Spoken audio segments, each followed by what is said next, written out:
Hello my friends on the internet, Brian here. So it's looking like I'm probably going to be going to Youmacon this year, 2014, depending on when you watch this.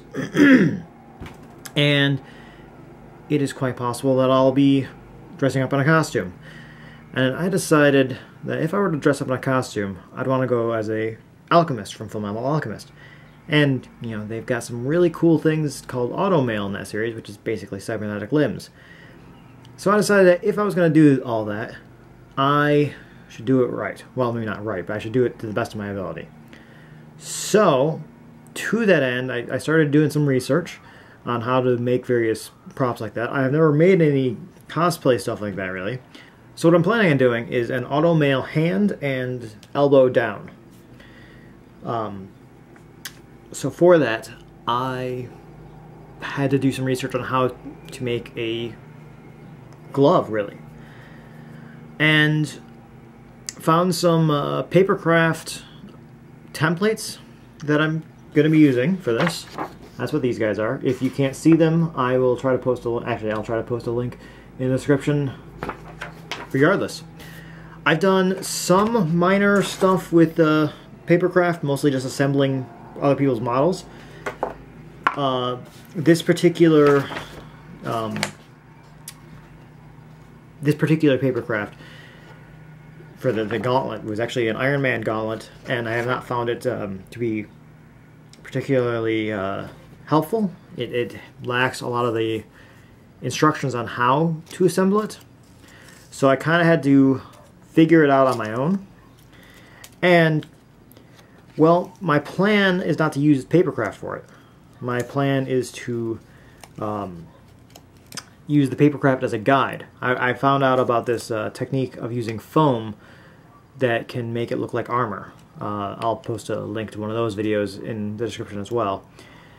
But the papercraft I'm planning on using as a template guide for me to do the foam. I don't currently have the foam, I actually just ordered it yesterday. But what I'm going to do today is a prototype. I've got an old glove here that I don't care about anymore, or found one. And I'm going to be cutting out the templates for the fingers and the gloves and using some spare cardboard that I just kept from like cereal boxes and, well, this is specifically popcorn. By using that stuff, I'm going to then cut out the various bits of what I need for the arm, or for the glove hand thing, this thing. And then I'm going to cut it out on the cardboard, and then I'm going to glue it to the glove, or attach it to the glove somehow. I'm not quite sure yet. Probably hot glue, but I'm not 100% positive yet. And I'm just using this as practice, basically. So it'll give me a rough idea of how this plan is going to work out when I get the foam, and what the pitfalls are going to be. I already did a number of experiments with it, like the palm for these plans. I couldn't make any heads or sense of. So literally, I just put my hand on a piece of paper, traced around it, and then ended up cut out the palm shape, and then put it in my hand, and literally just kept cutting until I got something that would let me flex my fingers a bit. And I was satisfied with it. So I'm going to make this out of something sturdier than just regular paper. These guys are actually cardstock, so what you're supposed to use for papercraft. These are actually just printer paper. This piece I did as an experiment to fill in the other half of the palm. So I'm basically just going to see what I can do with this, what the pitfalls are, try to learn them out now before I get the foam, where the foam is going to be a much more permanent thing, I would say. I'd rather learn on the cardboard. I've got some ideas about what I'm going to do to make the practice look interesting. I've got this, it's called aluminum tape. I watched a video with Adam Savage, and he discussed this, and basically he said that this is one of his favorite prop making tools because it's a piece of aluminum foil basically with sticky backing. And with this aluminum tape, you can basically just slap it on anything. I mean, this is just a cardboard box piece that I had. I thought it was an interesting shape, so I wrapped it in tape, ironed out as many of the crinkles as I could, but didn't do a particularly awesome job of that. It's just one of the things I'm still bad with. And it looks basically like it's metal. So I think I'm going to try messing around with that on the fingers and seeing what I can get out of that. So basically this is a whole big bunch of experimenting with making a Automail hand. These are the tools I'm using. An X-Acto knife, a cutting board that's self-healing, but that's not required, scissors, a pen, and a ruler. To start with, I'm cutting out the general shapes, but being imprecise. I will go back later and cut out what I need. Because of my needs, I'm cutting off the bits of papercraft I know I won't need. The part I'm cutting off is intended to make the papercraft look thicker and more like plates of metal. I don't need that effect, so I'm cutting them off.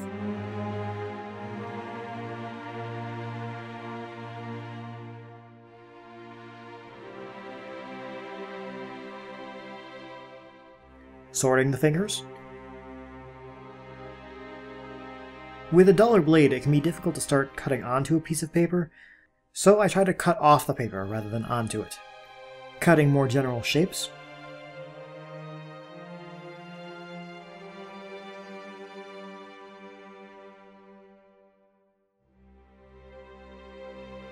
Since I'm not making the papercraft itself, these tabs aren't necessary for me.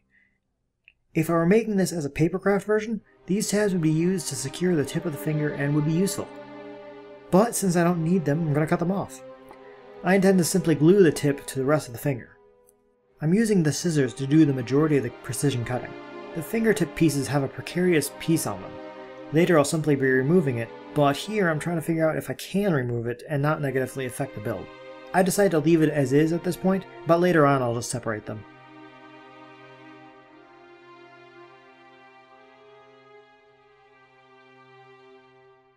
The scissors are good for large or curved areas, but the knife is best for small or straight cuts.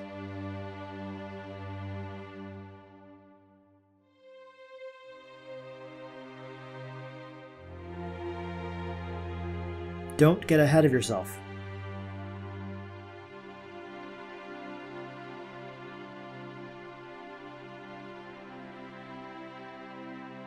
You might have noticed some of the dotted lines on the pieces.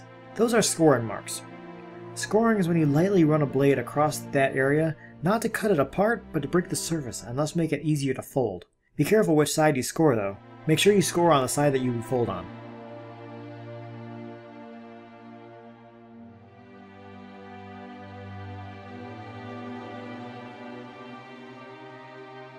I screw up the cut here, but since it's a tab, it doesn't matter. It's a piece that would not be seen in both the actual papercraft version and mine. On one of them, I made them points rather than the actual tab. Okay, I finished cutting all the paper pieces and now I'm tracing them onto the cardboard I intend to use. If I were doing the papercraft version of this, I would have simply printed the pieces on cardstock paper, which is thicker than regular paper. Again, I just needed the rough outlines here that I can refine as I cut them. I've labeled each piece so I know which is which. I mark the scoring on each piece that I do intend to use. As I mentioned before, the tip pieces are a bit precarious. The long part is only connected by a very thin bit. Here I tried to trim it down a little more to make it easier to use. My knowledge of papercraft has helped me a bit with this, as I'm familiar with the quote-unquote language of these fingers. This was useful as I need to get my pen into tight spaces in order to trace. I have some issues at this stage with keeping the piece I'm tracing down and stable, but I could have taped it down. Here I screwed up and the trace was larger than the original piece, but all I had to do is just retrace it. Getting pen on the stencil doesn't matter. Go comfortably.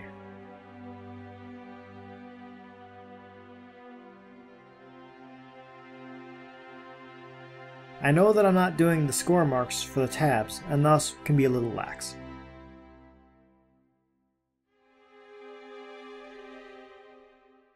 I noticed a tab I hadn't made the score marks on all the tip pieces. I had to even double check where the tab was on some of them.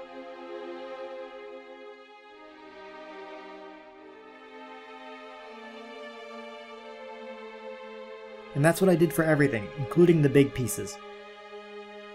Just like the paper pieces, I cut out the general shapes and then refine them. The knife isn't great at doing curves, so I tend to use it more for straight areas.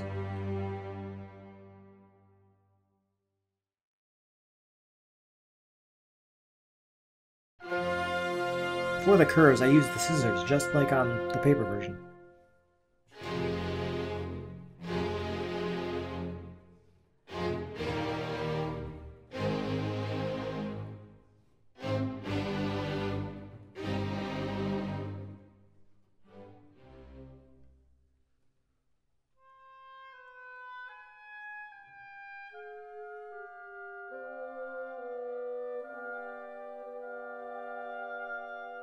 It can be useful to cut big sections off to make it easier to manipulate as I'm cutting it. I saved the scraps when cutting these out, because scraps tend to be useful in projects like this. I'll discuss how I use some of the scraps later. And now I start the actual scoring. I put the ruler down to guide the blade. With the knife though, I don't put any pressure on it. I can go over it a couple times to help it bend, but be careful not to cut all the way through. Sometimes I forget if I've scored a piece, but I can test that by dragging the blade across it and feeling the cut.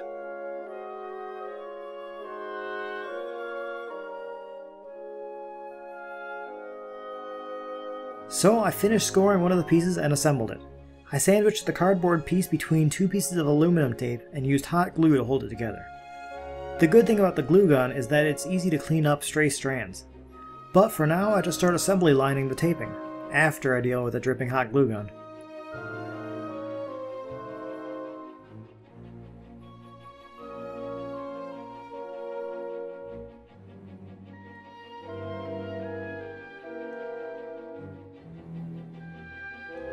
When folding pieces, you can use a hard surface like my table here to help get a straight fold. And now I've decided to rip off the precarious piece from the fingertips. I'd done so with a finished finger, and it was still completely functional and a bit easier to work with. If I were trying to do this better, I would score all those little lines on the finger pieces to help with the folding. It would let the piece bend/curve better, but it wasn't required for me in this experiment.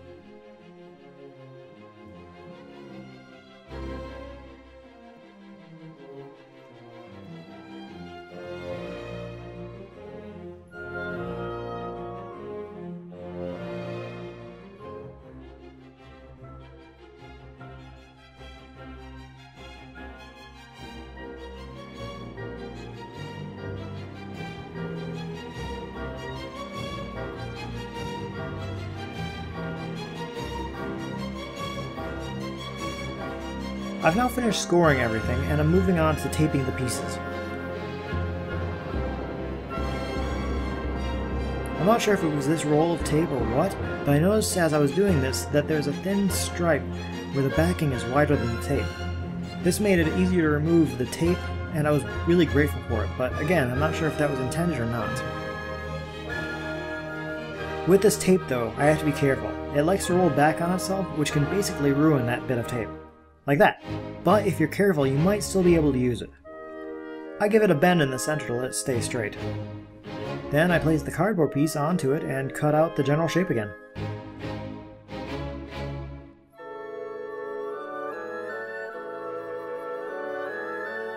Now with the cardboard I sandwiched, I pinched the sides to get the outline for the piece. With this, as with the cardboard, save your scraps, they come in handy. Another thing to note is that this foil behaves just like regular aluminum foil, so it can rip and bend just like it. If you want to make the foil a little less shiny for the camera, apparently taking steel wool to it will dull it without harming the effect. For cutting, I don't need to be precise because the tape is quite forgiving. The tape will crumble along the edge. Also, like paper, it is easier to cut off from rather than onto.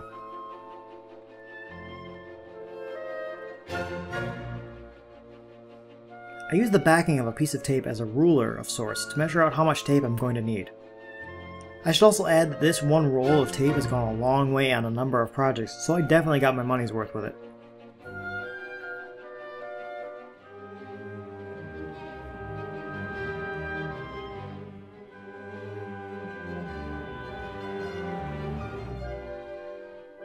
And now is an example of why scrap can be useful. I accidentally misplaced this piece and used a bit of scrap to cover the overhang. I keep a number of pieces of the backing for the scrap pieces.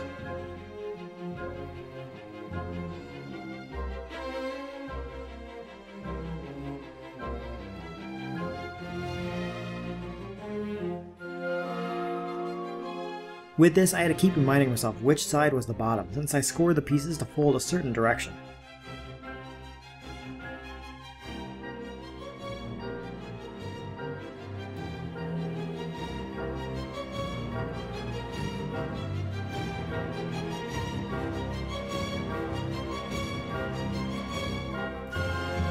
Time to fold the excess tape inward to finish this step.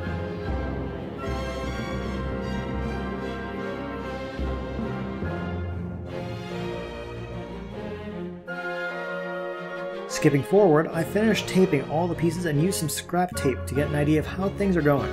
This is to see how the pieces are interacting with each other as a whole.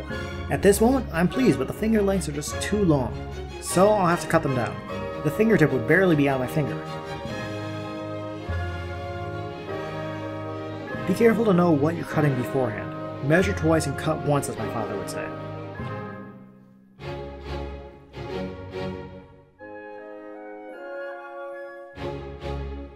I should have actually done this before the tape, because now I'm undoing the tape work on the edge.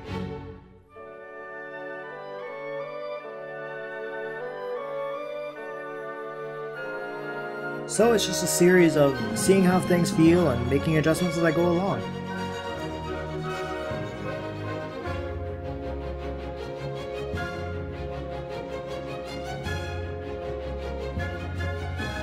The thickness of the glove also needed to be taken into account, and a bit of tape can be used to hold stuff down again and see the fruits of the trimming.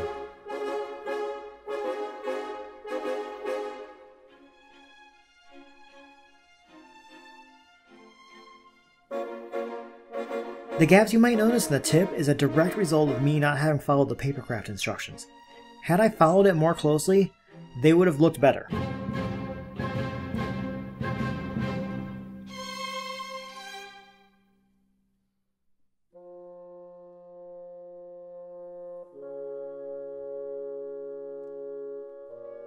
Rinse and repeat. So here it is with all the fingers held together via tape after the trimmings. I do want to curve the palm a bit. After debating with myself about how best to proceed, it's time to glue the joints together. I considered just gluing them to the glove rather than together and then to the glove, but decided against that. It also doesn't help that I'm not all that adept at hot glue. I haven't used it much. I should have also removed the tape from everything first. Just a bit of glue on the tabs and then place them. This is also the first time I've used the hot glue gun on aluminum tape. I'll discuss my views on it a little later. You might also notice that I have a bit of scrap under the hot glue. It drips and I don't know how my mat reacts to the heat. See, the scraps are useful. Reload!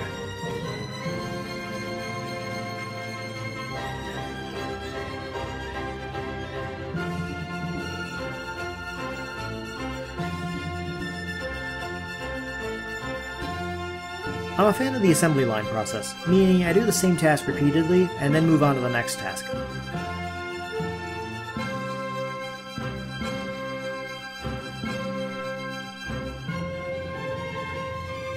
Done gluing them together now, and now I'm just brainstorming how to glue them to the glove.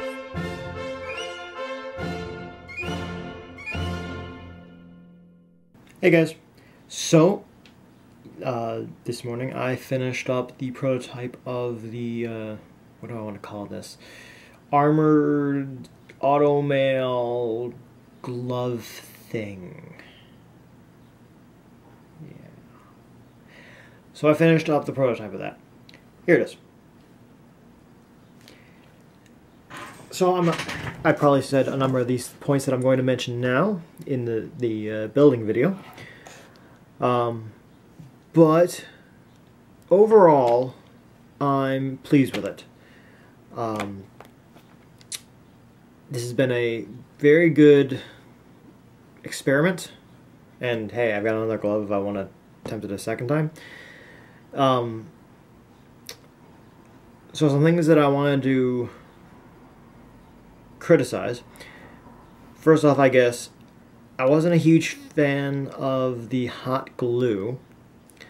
It seems to be rather messy and rather unreliable to hold this. That might be a property of the aluminum tape.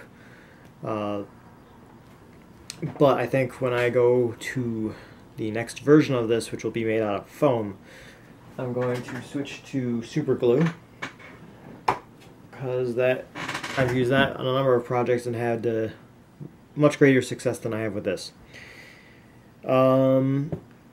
Secondly, I think I probably have mentioned this during the build, but for people who look at like my fingers and see all these gaps and ugliness, the papercraft that I base this off of, I kind of ignored. Didn't pay drastic amount of attention to. If I had made this out of, actually, well, this stuff probably would have done it just fine as well.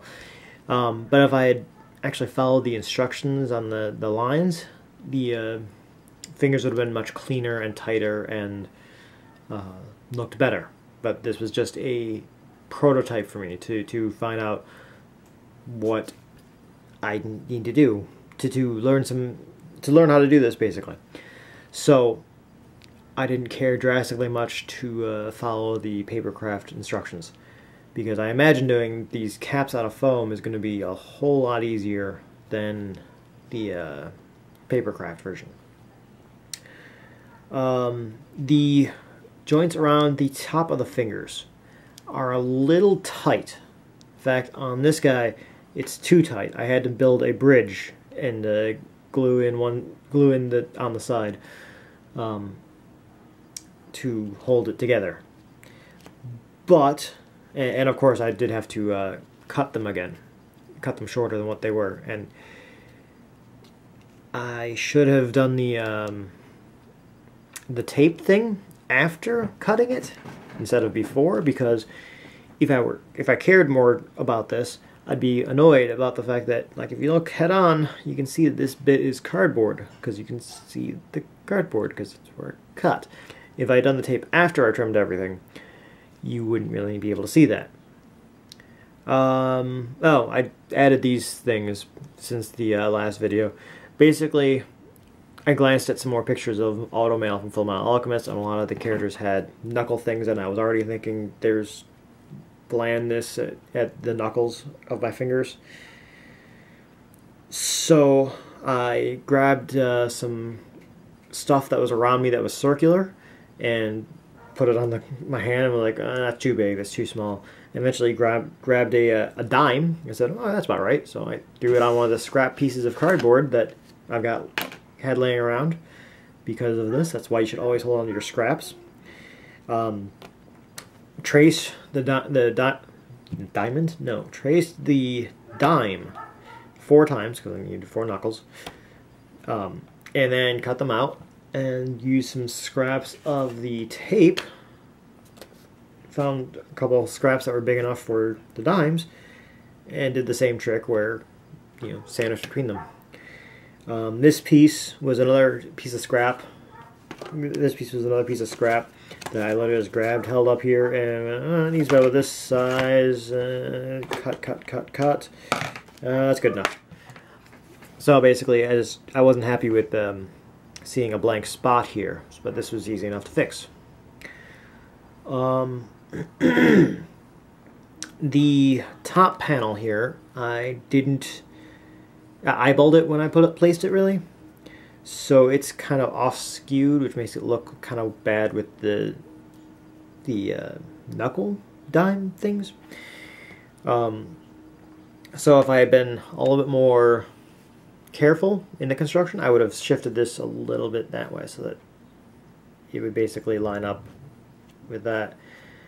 I also, for the palm, these pieces tend to hit each other quite a bit. Not anything I'm super concerned about, but again, I eyeballed this. I basically said, okay, that's good enough, I'll glue it there. I'm not super upset about it. Like, I'm not sure, I haven't fully decided that when I go to the next version, am I going to replicate this distance in the a natural stance, or am I going to extend it a little bit? Because if I extend it a little bit, then it looks a little worse, but it probably won't bang into each other as much. I don't know, I haven't fully decided, but I think I'm probably going to replicate this distance.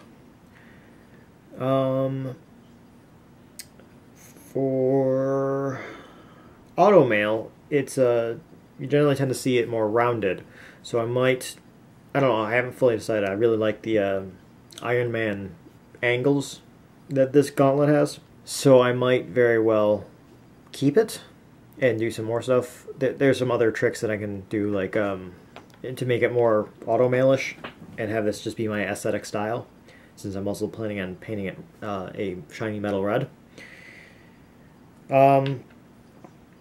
This piece worked out pretty perfectly. This piece worked very good. Like, can't quite make a fist, but can go pretty darn close.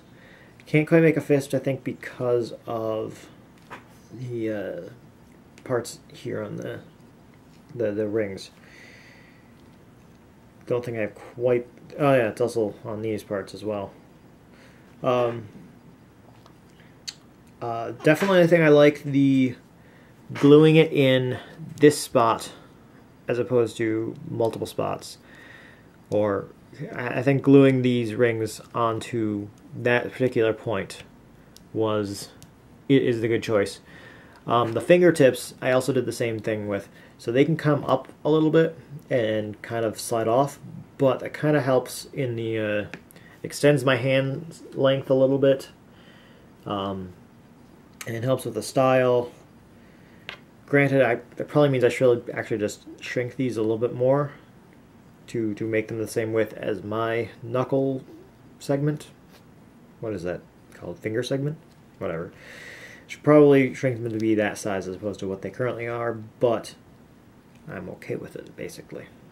Since I can put it up, basically attach the fingertips to my fingernail, essentially, it can extend it out a little bit further and be fine.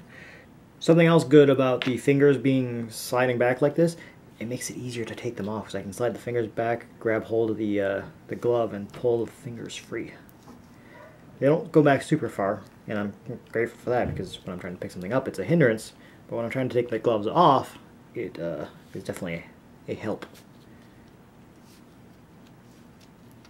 And I'll just keep grabbing the fingertips and pulling until my hand gets free of it. Oh, there's something. Manipulating things with it. It's not super easy to pick stuff up, and often I'll actually like knock the fingers back. But I can basically manipulate stuff. Not amazingly well, but I'm not... Like, I'd grab my stuff with my right hand if I had to, but if I had to grab something with my left, I can do it. Like, say, a drink. My phone is a little bit easier to grab, I guess. Although I think I was just luck that time. I've actually had difficulty picking up stuff off the table. Mostly because these things are smooth and there's no grip on them, and they also shift back when I put pressure on them. So my final thoughts on this are rather positive. I'm glad I decided to do a prototype first. I think the prototype looks fantastic. If I had used a gray glove with this as opposed to this red one that I happen to find, I would almost be willing to... I'd basically be satisfied with this, almost. Granted, I don't have the upper arm, so I would, you know... if this was my only option, I would be satisfied with this. This technique, this experience was good enough that if I had to, I'd be willing to wear this for cosplay. Now, if I want to do the Iron Man thing and put the repulsor blast in there, because actually, when I'm planning for the Automails, I'm planning on having a transmutation symbol in the palm, which is also a circle. So if I wanted to do Iron Man or the transmutation circle, basically I think it's going to be a little bit smaller than what I would have normally liked, because I don't want it to be, this gap here would be the issue. So I would just probably put it there on this single plate. So maybe a little bit smaller than I would have liked, because if I do it on a glove, I would definitely have it be the whole big palm. But you know, I can't do that with the keeping my thumb movement available with rigid plates, is what I was trying to say. I think I mentioned how I glue stuff on in the recording, but basically I needed to have my fingers in the gloves to be able to glue stuff on, because I needed the rigidity of it and the strength. I tried using this with my literal just piece of cardboard, trace my hand, cut it out, but this isn't giving me the thickness. And the finger lengths, the finger widths were a little annoying. So basically I need my hand in there. So I grabbed one of the pieces of scrap cardboard, shoved that up into the finger, and then just hot glued it with my hand in there. Got a little hot once or twice, but nothing amazingly horrible. And given the fact that I see scraps of glue on this, I'm glad that I didn't use my bare skin to protect myself. This was the big piece that I slid up under, you know, wherever I needed to glue. When I switch to the super glue, I'm going to do the same thing, because I don't want super glue attaching to my fingers. Although maybe I'll do a piece of paper or something, because if super glue sticks to this, the hot glue can be peeled up pretty easily. If super glue sticks to this, it's going to be a little bit more difficult to get that out. So basically, this has been a success. I will make another video when I get my foam, and when I start doing that project. I've got a few months for that though, so you know. Granted, that means that I'm probably going to start as soon as it arrives, because I'm impatient. I'm like, oh, my new toy is here. But theoretically, I have a few months. So, thank you for going on this little journey with me, guys. Hope you found something entertaining, something informative, or something humorous. I don't know. Bye, guys.